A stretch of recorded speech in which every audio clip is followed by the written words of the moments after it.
Thank you for the invite. I appreciate it. All right, are we live?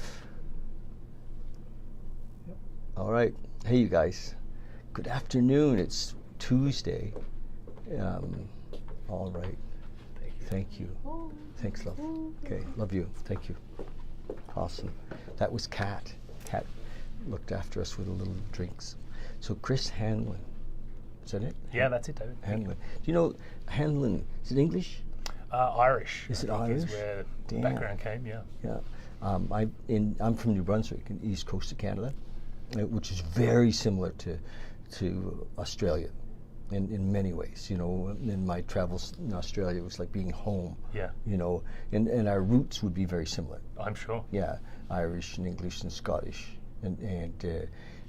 So Hanlon's I knew. Actually, my dad, when I was a kid, his boss was Hanlon. There you go. And it was lived in Halifax anyway. Maybe you're related. Could be. Yeah. So, have you been to Ireland? I have been to Ireland, actually, yeah, back in 2003. Went there for a little bit. Did you? Yeah. I believe it was O'Hanlon in Ireland, and then they took the O off when they came to Australia. Yeah, they lost the O. Yeah, that's it. Yeah, I knew O'Hanlon's too. Yep. Yeah. I'm just going to interrupt you, Chris. Do you have your phone? Do you want to share it on your watch party? Sure. Okay. Chris is going to share on his phone, which he had tucked in his shoe. Yes. Phone in his shoe.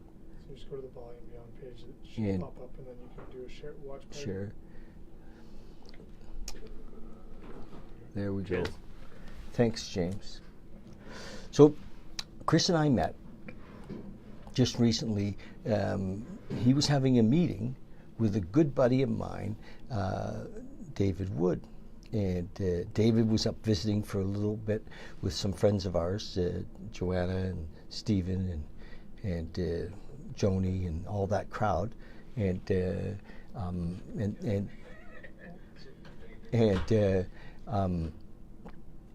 David had been here for an interview and that day, and I then took him from here to go and meet Chris at a meeting, and we were sitting in the parking lot, and he said, "I think you should come in and meet this guy." He did. He said, "You know, this guy's really doing something." And so I jumped out of the truck and went in, and we met, and we knew each other from like our men's stuff. Yes. And I didn't know that was going to happen. And so it's a small town, right? And so we connected, boom, just like that. And I said, "Well, Chris, we should get together. I'd love to have you come and do an interview." And because he's doing this amazing thing around meditation, and we've just talked for the last hour or so about how he got there. And I want to share that story with you because I think it's a story, he's going to share that story with you. I think it's a story that everybody's going to relate to. You know, many people are going to relate to because, you know, something's shifting on the planet and people are waking up and figuring out that what we thought was important isn't as important. I mean, the practical's still important. Yes. Sure, we still got to make a living, right? Yeah, you still got to pay the rent. Yes. You know, and but doing it from a place of love and doing it from a place of consciousness or being, you know, aware as we, you know, of the effects we're having or the possibility of helping others is I think the new important. Yes. It is. So, tell us what happened. Well, I guess going back to 2010, I landed in Canada, and I would say at that time I was a little lost, late 20s, and just knew I needed to get out of Australia for a while, so I came snowboarding and met a beautiful girl and ended up in Calgary, which I feel blessed for. You know, Calgary, there was just an energy once I got here. You know, beautiful people, and I think just just a very open city. But after 4 or 5 years of really working hard, climbing that corporate ladder and doing quite well financially, I actually felt really hollow on the inside. Who were you with? Can you say? I worked with a couple of the largest recruitment companies in the world. So, you know, I was working in oil and gas, dealing with engineers, project managers, and, you know, there was a real pull for talent in 2011, 2010. The economy was booming, and yeah, so at that time I was helping people find their next job. Nice. Yeah. My son says his job's to look for his next job. Yeah.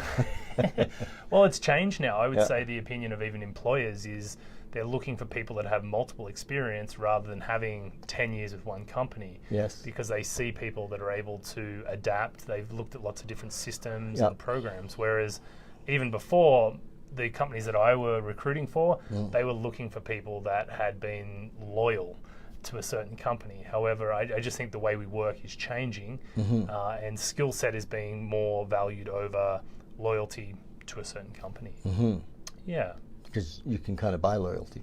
Well, you can, right? And I think that's what happened here in Calgary. And what I saw is, for money, people would go to a different company. They may not be even happier there, or the grass was greener, but very much at that time, people were chasing the dollar. And that's how a lot of my clients were getting staff, because they needed them. They would pay, premiums to people to come and work for them at that time. So you were there, the part of the party scene. Definitely part of the party scene, I would say. For a lot of my 20s, definitely looking for connection, but as they say, looking for love in all the wrong places. So, I never did anything that I'd look back and say I totally regretted, but I definitely, partied really hard, and the more money I got, it actually enabled me to party harder. And I just got to a point where I was wearing the suit, going into the office, was one of their top sales guys, had the house, the beautiful wife, the dogs, the trucks, the cars. I called it Alberta status, and I fell into the status quo. However, I was really, really unhappy. I put the smile and the suit on every day, went to work. However, it wasn't authentic, because there was something deep inside me that was just still felt very hollow at that point in time. And I'd say that's the beginning of my new life right there. After going through a divorce, walking away from effectively everything, which I chose to do. It was a conscious choice for myself. I really started this path down the spiritual journey, and I would say that's when my awakening really started. When I realized, and I asked that bigger question, is there more to life? Yeah. And at that point in time, Spirit answered and said, well, there is more to life, but you're going to have to look in a different direction than you've been looking the rest of your life. Wow. So did you find some teachers? Or? I went away. I'd been seeing a therapist, and she recommended a course. And it's here in Alberta. It was an 8-day course that opened me up to the idea of the great I am, or to spirit. And it was the first time I'd really examined a force outside of myself, other than, I would say, the religious teachings of my upbringing. Was it Hoffman? Or? It was the Hoffman process. Yeah, sure. Yeah, absolutely. So it was a good start, but it really just scratched the surface. And I would say... Don't tell them that. No, well, hey, look, we all start where we start, right? Yeah, I know. And it does scratch the surface, but depends where you're at. It might have been can be really deep for some folks. Yes. I've seen people who've spent 25 or 30 years in the kind of on the spiritual path. Yes. Go do that Hoffman, and we're like, David, you got to go do that. That was really, Yes. and so yeah, you got what you were it was available great. for. Absolutely. And I would definitely, for the people that it was called, for who, I believe you're called to wherever you need to go, right? Yeah. And so it gave me everything that I needed at that time. Yes. And that really just started, it was like pulling the thread on a sweater, and it just, it opened up this whole door of a new world to me. And from that point on, I actually started to find myself less and less fulfilled in the corporate world. Yeah. I really found, and maybe it was just my perception, but I found I was really selling my soul a little bit to the highest bidder. And then when the downturn happened in Calgary, I started to realize how dispensable relationships can be within the business environment. Yep. And not saying all relationships, but I just had some experiences that, it sort of led me to realize, well, maybe I'm not serving the highest good of all by being still in this corporate environment. Nice. Yeah, so it was a beautiful awakening, which has continued to So unfold. you met another gal? I did. I met a beautiful girl named Amber, and she's from Kelowna originally. And she actually had come from a very similar, I would say, background. She very much worked her life very hard in the corporate world, trying to prove something, I think, in a very male-dominated industry. And when we met, we both, worked hard, played hard, and we both just were at a point in our lives where we were like, there's got to be more, and we're willing to make changes to see that. So once we started dating, we gave up alcohol for end up 18 months. We didn't have a drink for, and it was that time that allowed us to truly connect with ourselves. And we just recognized that in relationships, drugs and alcohol had caused a lot of mistrust previously. So we were committed to working on ourselves and working on our relationship from the get-go. Yes. And, that was 4.5 years ago, and now we have a beautiful 3-month-year-old daughter. That can happen. And couldn't be happier now to... Like before, we both said we wouldn't have been ready to be parents. But with the work we've done over the last 3.5, 4 years, we feel such an honor now to bring another soul into the world. Nice. Yeah. What did you call her? Emma Rose is her name. Nice. So she's a very healthy, bright little girl. And how old is she again? 3 months. Oh my gosh. Yeah. So she's very, very fresh. She's keeping you awake at night? No, she's a great sleeper. Sleeps well. She came in with this furrowed look, though, and I can tell she's going to ask a lot of deep questions of life. But she's been a brilliant baby, and I do attribute that, I believe, to both of our meditation practice. Yeah. I believe that if you want to go the quantum mechanics model of entrainment, I think we affect our environment around us, and doesn't mean she doesn't cry. It doesn't mean she doesn't have her little outbursts, but overall, most people comment that she's such a calm and alert baby.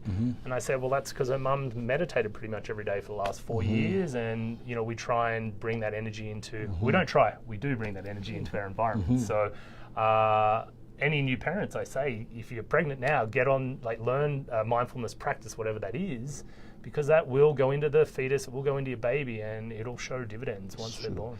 I was sharing with you my son, who is 25 or 26, and his mom was a meditator, and you can see that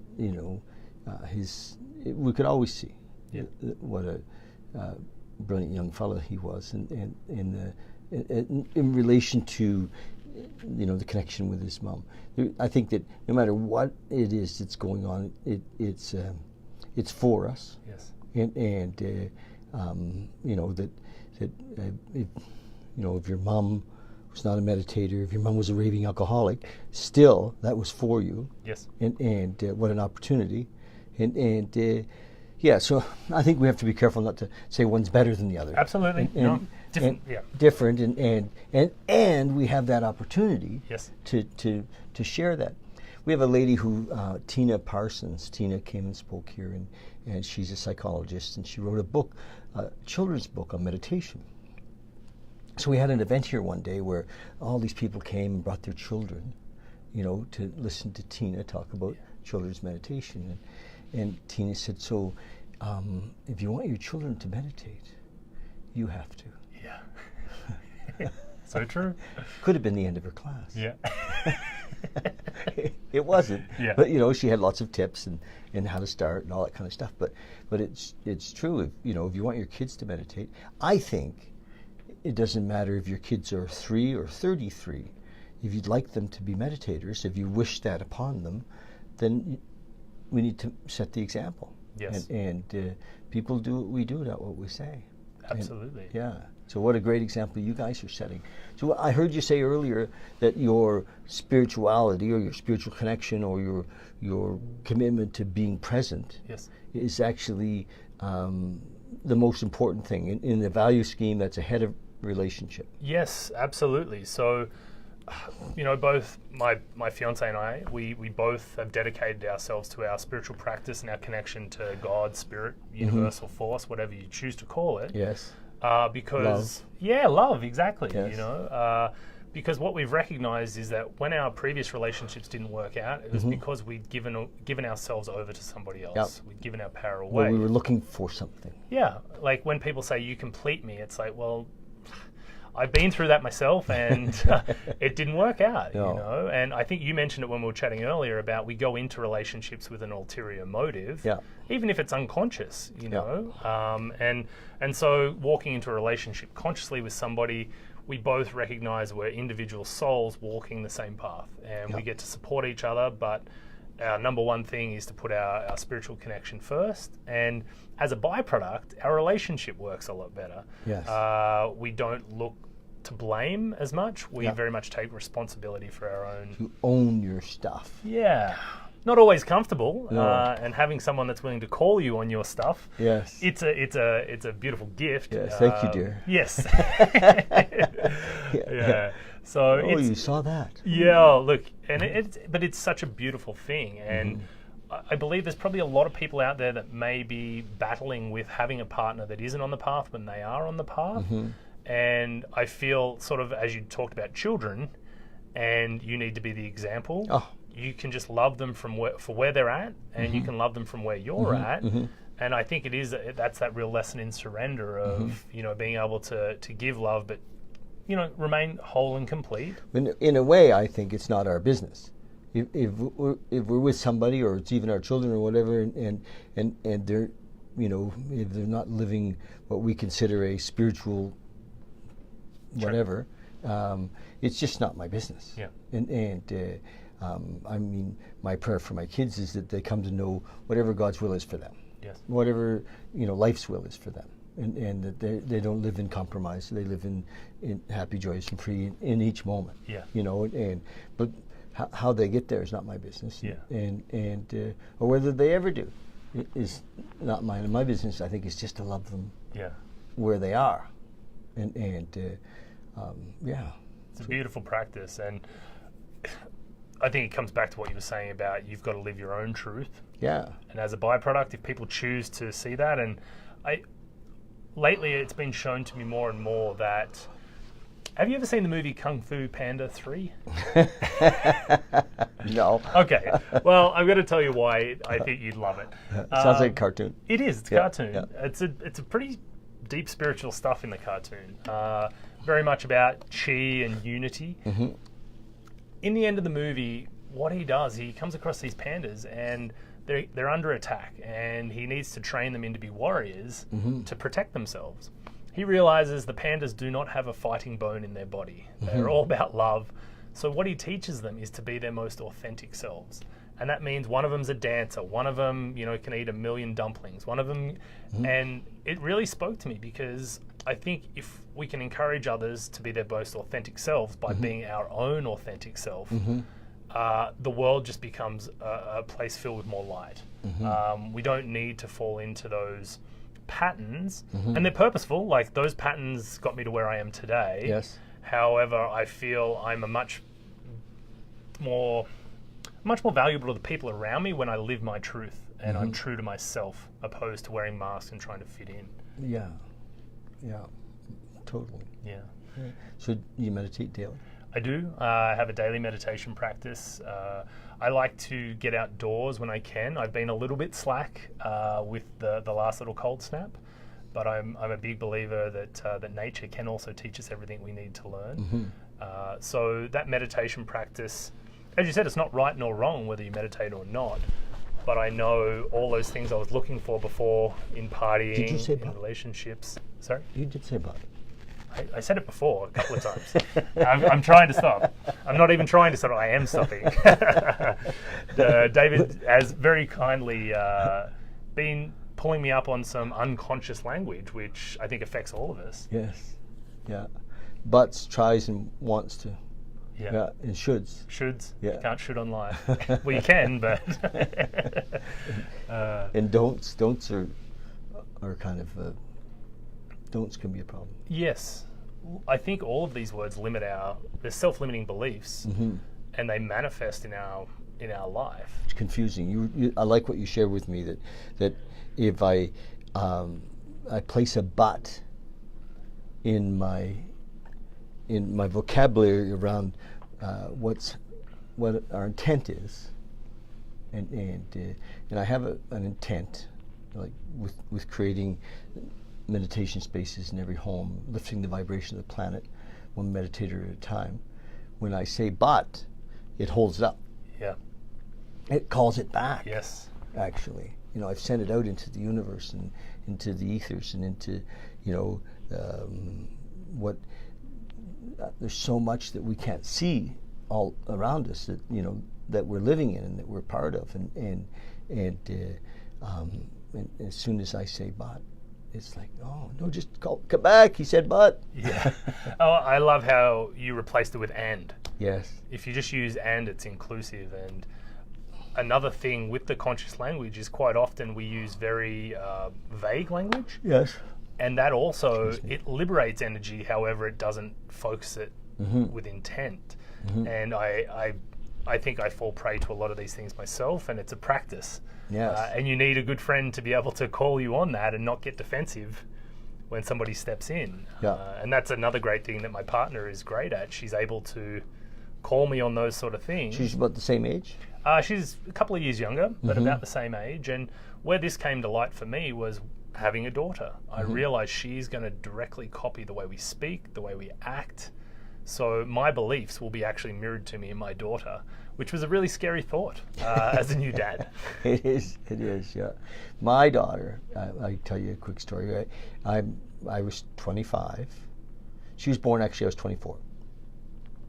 So pretty young, right? Yeah. And I was, deep in my drug and alcohol addiction, mostly alcohol. And alcohol was my drug of choice, really. Yes. Although I did everything. And she helped me wake up. Yes. She was the wake up. She was the call. She was the, and her mom too. But it was like, holy shit, I'm in trouble here, and because it was like my job had showed up. Yeah. And I was ill prepared, and so I think that children are come to be our teachers. Yeah. Often, and she's been, she's now, that was 1980. Yeah.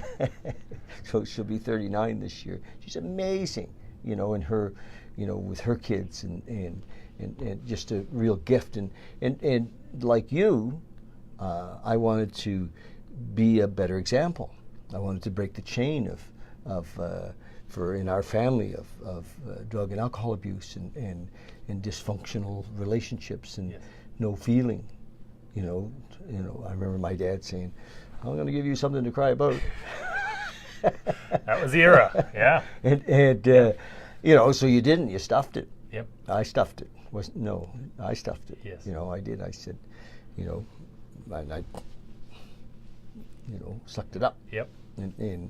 And my kids don't have to suck it up. Yes. They can be in it and feel it. And, yeah. Well, it's a beautiful gift for you to give to them, because and it's hard to say who gave the gift to who. Well, that's a very good point. Yeah, absolutely. Yeah. True. These little beings came in and said, okay, I'll fix him up. That's actually what we called our daughter in the womb, was little being. Yes. And a lot of people were like, little being? What are you saying? And we're like, little being. She's a little entity, and we didn't know if it was a boy or a girl. So you can't, we just called it little being for the 9 months.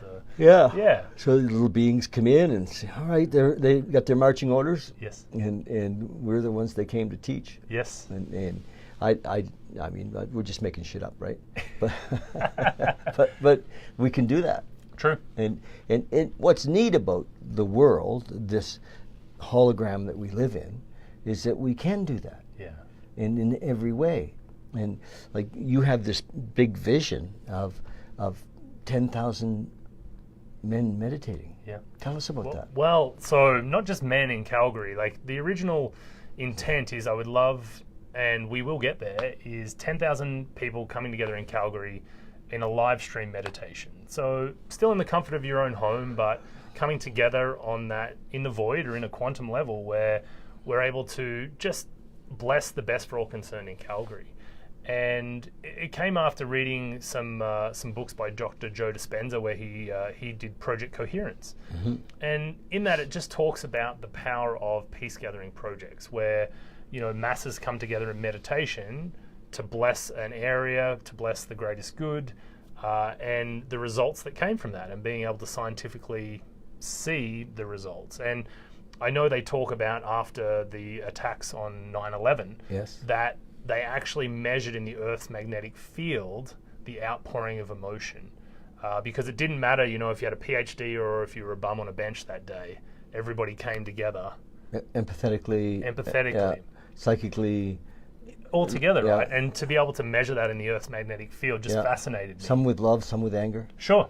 And, it was an outpour, and with that in mind, a partner of mine, Jay Meyer, we decided we wanted to empower the city. Do I know Jay? I believe you do. He owns Hearth and Home Fireplaces. Oh, yes, you know his dad? yes. I know his dad, but Yes. and I've met Jay. Yes. Yeah, nice. So he was my original meditation teacher, and we started this vision a bit over a year ago, and it just wasn't the right timing, and Universal Spirit had to line some things up, and this year it started. We've started a men's group which meets once a month, and that's more to empower men, teach them about meditation and some more of the biological effects of how it affects our body, either fight or flight, or getting into the feed and breed, and just what it can do to you on that level. Eat and breathe. Yeah, I like that one. I'm not sure I picked it up, but it was our survival. Yeah, if we're in survival where we're in that high beta brainwaves, we really have a very narrow focus, which is what we needed when we were cavemen to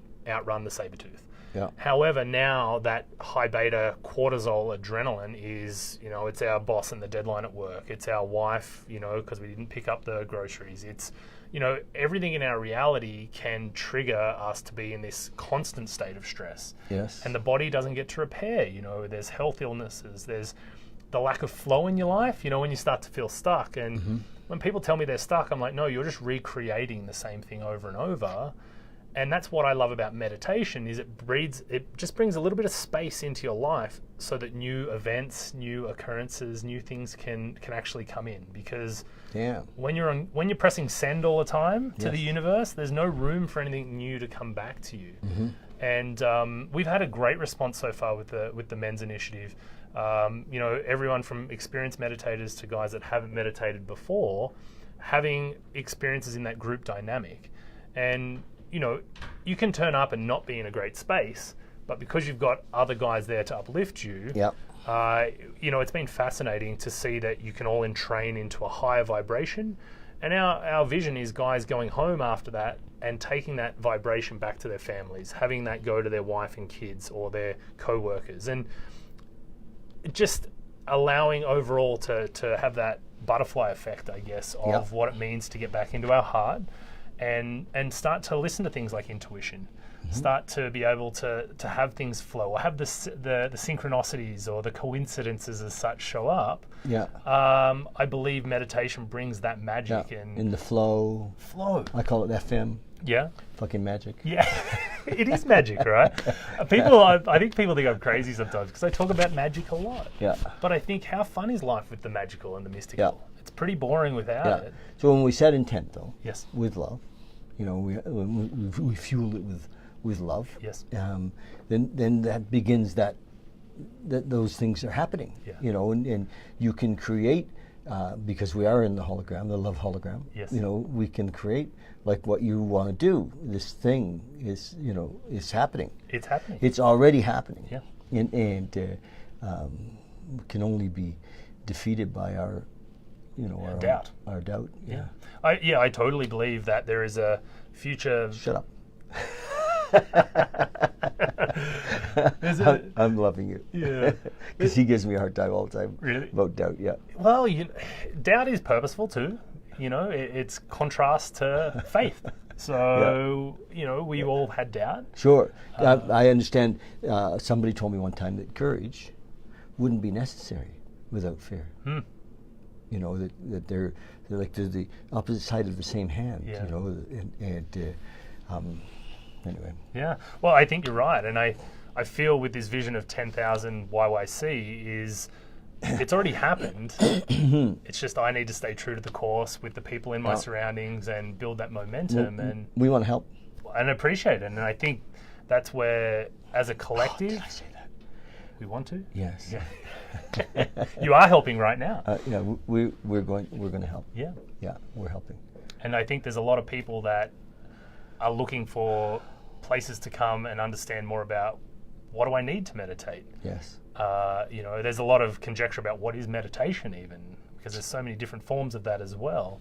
I love these stools that we're on. We were talking about them before. I have a cushion at home that I use, but I know a lot of people can't use a cushion maybe because of And I know. maybe physical ailments and whatnot. And I think if we can remove more barriers to meditation Yes. and let people know it's accessible to everybody, Yes. that's what I love about it.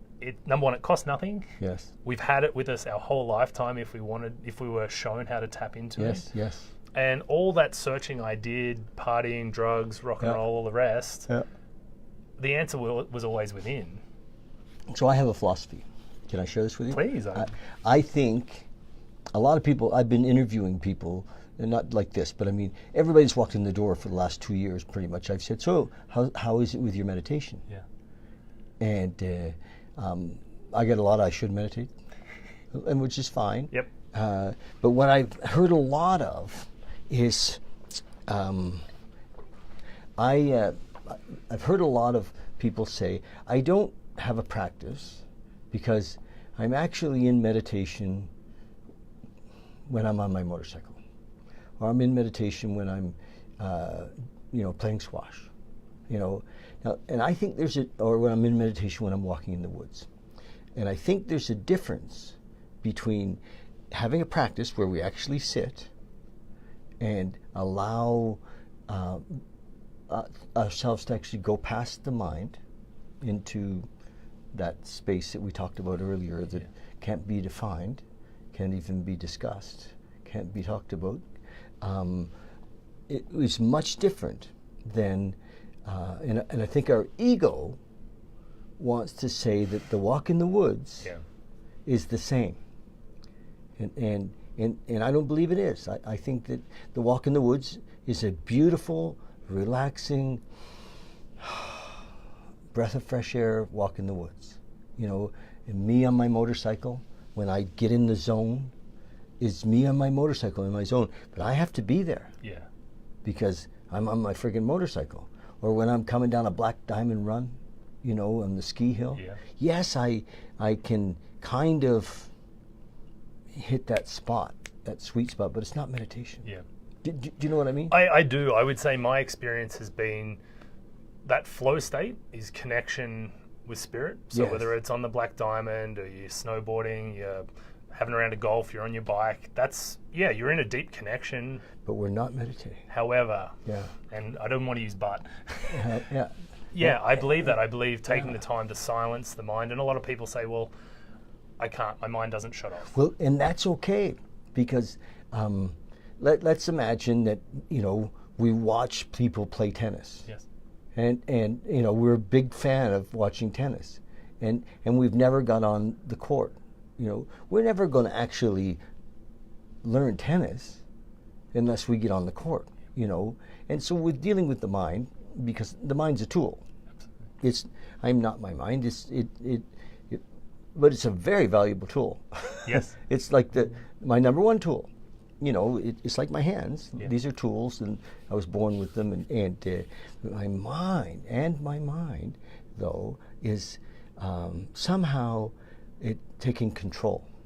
It has, in a way, convinced me that it knows best. Yeah. And even to the extent that I think in some cases the mind does not want us to meditate. Yeah. I agree. Could be threatened. I think it is frightened. It Could be feels threatened. losing its grip, Yeah, and because its job is to look after me. Yeah. It's been given the job. It's okay, David. I got it. And my mind speaking to me. Yes. And so when I start to meditate, often I'll say to my mind, "It's okay. You're not going to lose your job. Yeah. We're just going to take a break here." Yes. And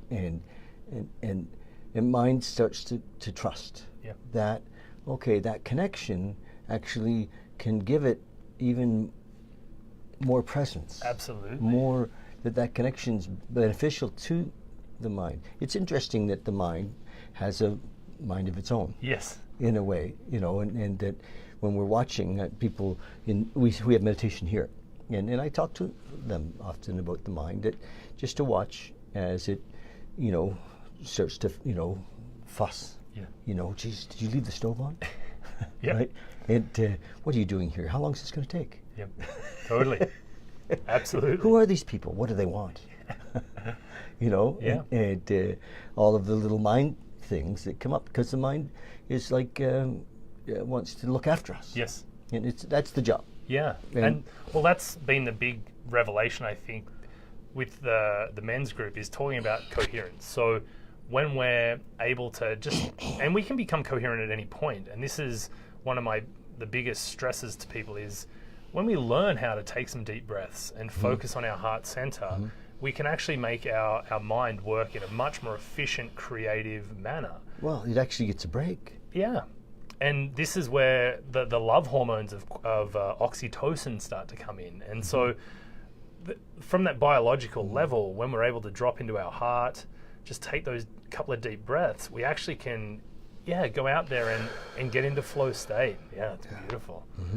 And it's simple. It's not an hour of sitting there every morning. And if, And that's just what they want. if that's your practice, and hey, that's what I need. I need that. That's my coffee in the morning now, and well, then my coffee after that. But just these little tips to say, hey, if you did a check-in 2 or 3 times a day, how would your life change? So it's been fascinating to see, and you know it yourself over your years of talking with people, to see the light bulb, or to have that paradigm shifting moment, or to have the experience where somebody does go into meditation, they have an experience they can't explain in their physical everyday. That to me, I just, it's amazing. Yeah. You heard the joke that the student said to the teacher, "How long do I have to meditate?"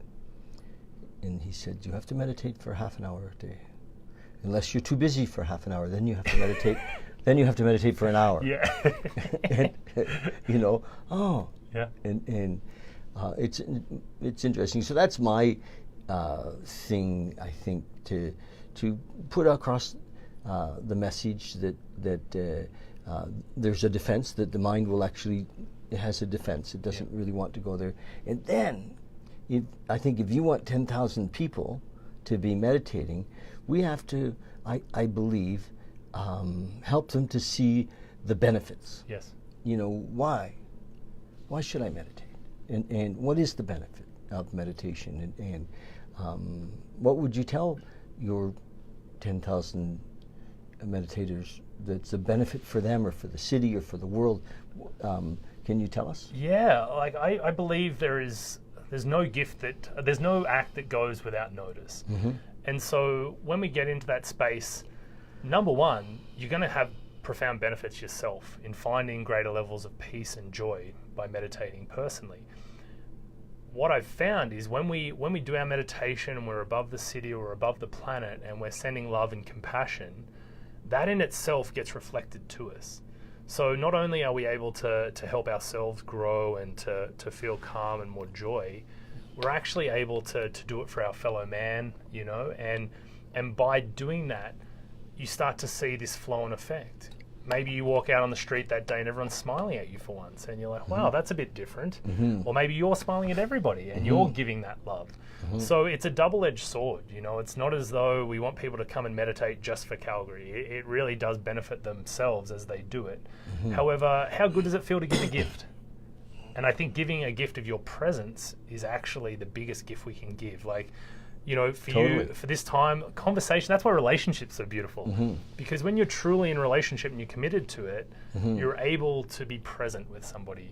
And that's the biggest portion of ourselves we can ever give, is our presence and our time. This is it. And that's why I believe that 10,000, if I just envision 10,000 of us just loving on Calgary for a bit. And I think Calgary's taken a bit of a kicking the last... So have you picked a date? Well, so we do every Wednesday morning right now. We're building up over time. What time? We do 5:15 a.m. till 6:15. So pretty early for a lot of people. 5:15 on Wednesday morning. Yeah. Set your timers. That's it. So, and then do they plug into, you doing a live feed? So we have a live YouTube feed. Yes. That we plug into. It's a guided meditation, because I find as well, for people that haven't before, it's really beneficial to have someone walking them through simple focus. So the whole hour is guided? We guide the first sort of 15-20 minutes to get you into that sweet spot. and then we'll be in the void for another little while. I say we take them in and drop them off. Yeah, Yes. totally. Yeah. So And- we do that here too in our meditation. Yeah. But for me, it's like 3 minutes of guided, Yes. and kind of get them in, bring them in and drop them off. Yeah. Well, what we would do in that part of the guided is when you were Nice. talking about the monkey mind. Yes. We run the guided for a little bit longer because we find if you can get someone on a single focus for a while, over time, doesn't always happen straight away. And I know personally, I have different days for sure. It just allows us a little bit more space for the mind to quieten slowly. And ultimately, I think our goal will be to have meditations at other times of the day. Right now, most of the individuals that we've started have children, have jobs, businesses, busy lives. So that early morning allows us to be done by 6:15, and then go out and get on with our lives afterwards. So do you send them an invitation? How do you get them to get up and get at it? Yeah. So where it spawned from was the original men's group. And looking at how can we support throughout the week or within the month that we're not together. So we started it with that, and so originally it was just through the men's group. You could have access, and then our wives and girlfriends were like, well, we want in on this as well. So now through Collective Presence Facebook page, there's a link on there to the YouTube channel. If you search Collective Presence on YouTube, you'll also find the live meditation link. So you guys do it live on YouTube? We do it live on YouTube. Yeah. Okay, so not live on Facebook. No, we found some of the members don't have Facebook or very rarely go on there. Yeah. So we just found YouTube as Those the way. guys, how could they not have Facebook? Oh, I'm just kidding. Yeah, it's I was very anti-social media myself, and what I realized is it's just another tool. It's how we use Exactly it. Yeah. And it's a tool for bringing love. it. Absolutely. It has the possibilities. So I'd like to support you. I know you came out to our men's group. And did you get to talk to anybody about this? No, I didn't. I was just more trying to understand what the What we were community doing? of men's group looks like. Yeah. I think that group. I mean, there's only 60 or 70 really active men there. Yes. But And so there's 60 or 70. So maybe there's part of me that doesn't believe there is 60 or 70. That's where the butt might have come from. Because it's often, I think, to look at the butt for a second. Yeah. So where did that come from? Because the butt might have been the truth. showing you something. Yeah. Yes, and so I'm imagining that there's 60 or 70 really active men there. I don't know, and I think there's like 100 or so that are Part of the. registered. Yeah. Yes.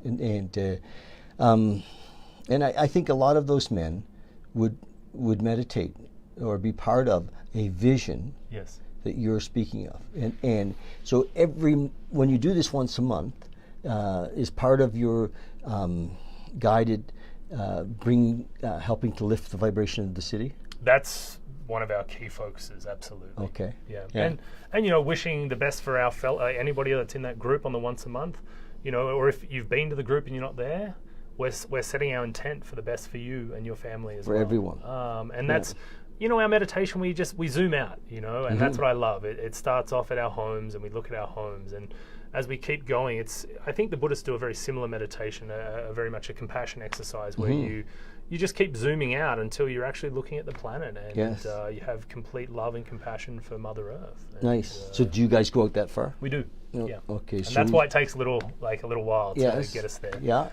Nice. And my vision as well is there's a lot of, because of the financial prosperity that can be achieved as well. I want to engage corporate Calgary in this. I will engage corporate Calgary in this because there is. You are engaging. I am. That's what I'm doing. Corporate Calgary. This. And Yes. and it doesn't matter what religious background, what belief structure you have. It doesn't matter if you don't have any belief structure.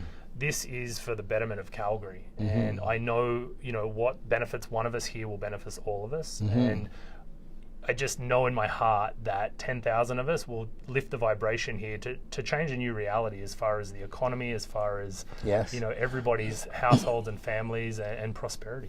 So, helping people is a big thing for you. Yeah.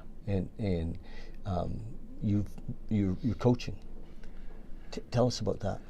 Yeah, it comes back to that authenticity, I guess, that we were discussing a little bit earlier. I've been fighting it for a while, and Fighting. What do you mean? Fighting that little voice in the head, that maybe the little devil on your shoulder that just says, no, just go get a paycheck, just go do this, go do that. What I've realized. Who do you think you are? Yes. To be doing this. Exactly. What do you mean helping people? I have no idea about that voice. Yeah, yeah, that little guy, that right? little guy says, Keeps are you honest. crazy? Yeah. But through all that, I've realized that through this path, I do truly love helping people. And based on that, now full time, I've gone into coaching where I want to help people, obviously, just create greater levels of joy. And yeah, well, absolutely, letting go of the illusion is a big part of it. But when I look at what my transformation entailed about having financial success, that was my belief structure that would lead to happiness. I know there has to be a lot of other people out there that have maybe found financial success, but are still feeling quite hollow. And that's where now... So can we have both? Absolutely. And I think it's our divine right to have both. But I think... once again, until it's our divine right, but until we can accept that, we're gonna have fun together. We are gonna have a great time, and I appreciate the coaching on it. Yeah, there's a belief structure of mine that I need to look at, and through the coaching, that's where I want to empower other people to recognize they already have everything in their life that they need to find that joy. Nice. They don't need to continually look outside. So, as we were saying, in an awakening society, I recognize that over the next 10, 20, 30, however long I'm here on this planet for, I want to help other people find that level of peace and joy that I now have in my life and in my relationships. And that's what I want to do full time. So that's what I'm doing. It's what you are going to do full time. Yes. It's what I am doing. It's what you am doing. That's awesome. Yeah. Well, how would, if somebody wanted to hire you to be a coach, do you do some kind of a scale? Do you do how do you do that? Have you got that figured out yet? I know this is new. Well, so really for me it's about sitting down. I always do a free introductory session because I want to make sure it's a good fit. Yeah. I don't believe I'm the best coach for everybody, and I also understand that there needs to be a level of comfort there. Yes. In order to get the results that I want. You mean they might not like your funny accent? Maybe. Yeah. I haven't heard that too many times, especially since being here. A lot of awkward conversations around that. Everybody, they like your accent, don't they? Mostly, yeah. I would say that. Although I've had some really awkward conversations where, there'll be a girl and a guy together, a partner, and then the girl's like, "Oh, I love your accent. Can you just keep talking?" And I'm looking at the boyfriend saying, "I don't feel comfortable. Keep talking. I'm just going to shut up right now." So that's interesting. But yeah, I think it's about sitting down and first of all, understanding if it makes sense to work together. Yep. I recognize some people want change, but they're actually not willing to do the work to change. Yeah. And so I sit down, we have an exploratory conversation, and based on that, there's a couple of different programs. I have a 90-day intensive program, but then there's also the monthly coaching that I can provide as well. So really it depends on what that individual's needs are. Nice. Yeah. Men and women? Men and women. If there's need for a relationship, my partner Amber, we've been coaching couples for about 4.5 years. And that's it's been a real blessing. Because we feel that we need to share, or we feel we have the opportunity to share what we've learnt in our relationship. Yep. And that's just it's an honor actually to see other couples help and grow. And I was asked this summer in September to officiate a couple's wedding who we apparently played a very instrumental role in ensuring their success in a relationship, which was just such a beautiful... You do weddings? I didn't until this offer, so but it just felt like total blessing to have that opportunity to serve them. So yeah, men and women. I think typically if you're anything like me, you've gotten to a point in your life where you've found the financial success, yet there's still a piece missing. And that's where I want to help people, and I am helping people get back to that. Nice. Yeah. So the best way to reach me right now is probably via Facebook. I do have a website that'll be launching by the end of the week. Okay. And We'll put that on this. Absolutely. You know, yeah. even because you'll have it up in a few days. Yes. Yeah. Did you build that on WordPress? Squarespace. Squarespace. So I've been learning a lot actually the last 2 weeks. Who talked to us about Squarespace? Oh, that was you. Oh. Talked to us No, about. there was somebody earlier today. Was there? Somebody was just. Yeah, that's right. That's right. Yes, we have a little package that we just put out with our meditation stool and the altar and a whole bunch of stuff with it. I think I showed it to you in the back. And, Yes. And we had people just come in and a bunch of them went out today. Nice. Which was really cool. And then this guy was asking us about Squarespace. Yes. I had another individual tell me if you're a little bit technologically challenged, Squarespace is a very easy in to website building for simple stuff. So you built this one yourself? Yeah, so effectively the collective presence, I took charge of that, and it's been a great learning experience. Nice. So that should go live tonight, hopefully. Yeah. Yeah. So one of the things that we could do, if you wanted to grow your meditation group, you're open to anybody being part of that, anybody in Canada or anybody in Absolutely. Calgary or anybody, we might be able to announce it each morning through our channels. Yes, that would be amazing. So that, you know, it would be, we can do like a, we could post it on like, they could come into Bali and Beyond, couldn't they? Just asking James, he's behind the camera. I'm not sure what you're asking. Well, if they're doing a live meditation, but it's on YouTube. Well, we can have the channel, their YouTube channel, and post it, and then they can click on it, and it'll take them to YouTube. Okay. Yeah. That's probably the easiest. For Oh, them, I yeah. see. Yeah. Okay. That would be great. Like Yeah. it's, and I know there's a lot of guys, as I said, that don't have meditation supplies. Yeah. So I think. So, you know what we're doing? We have two cameras, and we're doing Instagram Live and Facebook Live at the same time. You could easily do both. Wow. Facebook and YouTube. Yes. At the same time. Yeah. With two cameras. That's a great idea. And you know, your phone and your wife's phone, boom, and you're up, and these little stands are so Yeah. easy to do. Just a thought, because Absolutely. then that would include a lot of people who are on Facebook. Yes. That you know, that might not know how to connect with you on YouTube. Yes. Unless they were somehow. Well, I think it's a great idea. You know, we want to empower everybody. Yeah. You know, we don't want to make this. We want to make it as inclusive as possible, Mm-hmm. and make it as accessible as possible. So yeah, I appreciate the suggestion. Yeah, it's easy. You know, to do a couple of cameras and have them both run at the same time, and these technology world. So, what part of Australia are you from? I grew up in the outback, so about 6 hours inland from Sydney. Moved small country town, so that's why Alberta to me is very similar to where I grew up. When you get out to those smaller regional centres, I did live in Perth for 4 years. And Did you go to school there? No, I was working in the mining industry doing fly in, fly out of the desert. So Wow. up into the Pilbara, 50, 55 degrees Celsius days, and 14 on, 7 off. So I understood the patch here pretty well when I got to Calgary and saw the industry being very similar as far as resource driven. Mm-hmm. Yeah. Nice. So, but we were talking about sort of the mid-north coast where you lived for a while, and New South Wales, and I think if I was to settle back home again, that's where it would be. It would have to be somewhere around Byron or Mullumbimby, or even the Sunshine Coast in Queensland's gorgeous as well. Oh yeah, yeah. The East Coast. Yeah. Oh no, the East. Yeah. East, yep. It's the East Coast. The furthest East Coast is that lighthouse That is it. in Byron. Yeah. And I've surfed around there a bit. Wow. Did you surf? I do not surf. Yeah. I snowboard, but I grew up in the country, so it was water skiing and wakeboarding, stuff like that. Yes. But most people ask me that, do you surf? I'm like, no, do not surf. No, well, I can't really say that I surf either. You know, I surf kind of like I ski and golf, and you know, You have fun. yes. Yeah. Surfing, actually, if you're not a good surfer, it's a lot of work. Yes. Holy Toledo. Yeah. Well, Yeah. listen, I think it's cool what you're doing, Appreciate it. and I think that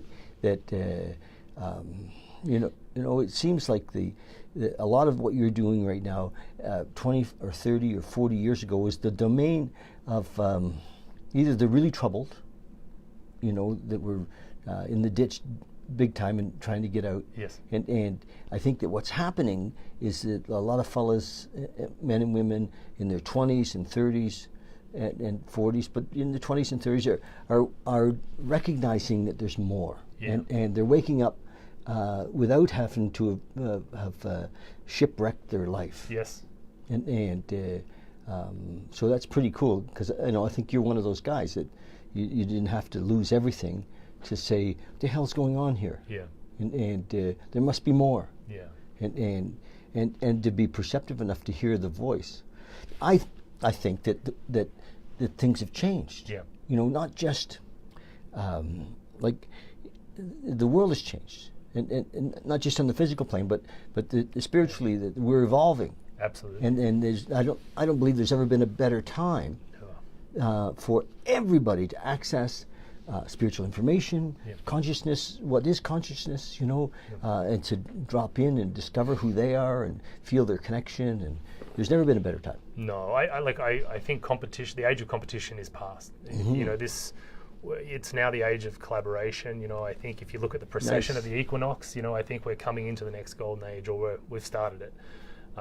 And I think it's just about unity moving forward and about what we can do together. So I really appreciate you even, you know, giving me the opportunity to come and speak, because I think our visions are very aligned. Yes, yeah. And more as we walk our talk, Mm-hmm. more people show up that are aligned with that vision as well. Yeah. So it's been such a blessing. Yes. Well, thank you for carrying the message and you know, caring about Calgary, but also caring about, you know, the world and you know, being one of those people that's shining the light for many others. And I'm excited to see what is going to happen for you over the next 5 and 10 and 15 years, and hopefully we stay connected and on this journey together. You know, I look at this and I'm excited. I'm in my very early 60s, and I say, wow, you know, where will we be in 20 years? Yeah. And I'm thrilled to be in the middle of it. Yes. You know, a lot of fellas my age are not. They're kind of out of it. And like we saw that couple that came in earlier, you know, and they were like, meditation. And seriously, he was maybe he was 65 or so. And he said, you mean like normal Canadians meditating? And I said, yeah, like normal Canadians, like not from somewhere else. Yeah. He did. He said that. And I said, oh, honey, no, whatever. No, but so there's a whole there's kind of many things going on at the planet at one time. Yeah. And so we want to include all of them. Yeah. Right. So anyway, yeah. Exciting times, David. Yeah. Yeah. So thank you so much for coming in, and I look forward to meeting your wife and your Absolutely. little one. Yeah, I'll bring them back in. They'd Yes. love to come here. I believe her grandparents they lived in Indonesia for quite a while. No way. Yeah, back after World War II. So, yeah, we actually have a very similar meditation stool that was handed down, as you talked about, as an heirloom Yes. through her family. Yeah. So very Well, interesting. teak, eh? Yeah. And this is all recycled teak. And we, just as an aside, I found a guy who makes these bio-friendly finishes.